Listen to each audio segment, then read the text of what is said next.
Now at 6, the heroin epidemic spreads, this time almost claiming 2 lives. From medical to law enforcement professionals, heroin is touching everyone. Now, after an exceptionally busy day, hospitals are talking about the drug's impact on their emergency rooms. NBC 15's Barkley Pollock is in now with more on tonight's big story.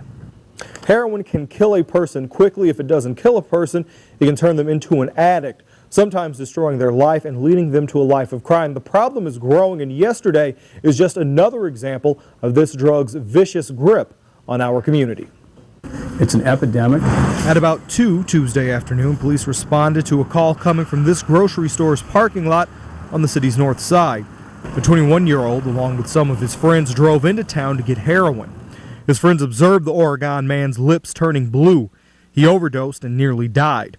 When police arrived, they found what they believe to be stolen merchandise and property in the vehicle. They're doing things that they otherwise would not do beyond the heroin, that is committing crimes. A few hours later, at about 4, police found a suspected burglar with a large gash on his arm at this hotel on Hayes Road.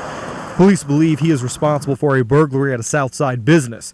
He told them he wanted to give up heroin. It's sort of the same story we've been seeing now for several months, if not more than that. The final incident happened just an hour later and several blocks away on the same road. This time, a 24-year-old Madison man overdoses and is taken to the hospital, becoming the latest in a long line of those victims to end up in the ER. I'd say you probably see at least one a day. Matt Lazio is an ER doctor at St. Mary's Hospital in Madison. He says on some days he can see 2 to 3 overdose victims come through these doors.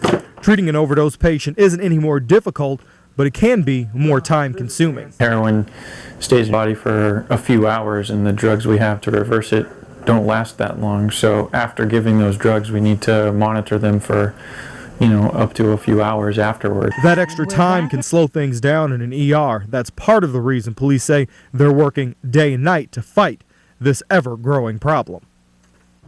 Recently, the Madison Police Department launched a program to help curb this activity. They're targeting heroin users who drive into Madison to buy their drugs, shoot up, and then get behind the wheel. Last week, their efforts were centered on East Washington Avenue. Barkley, thanks.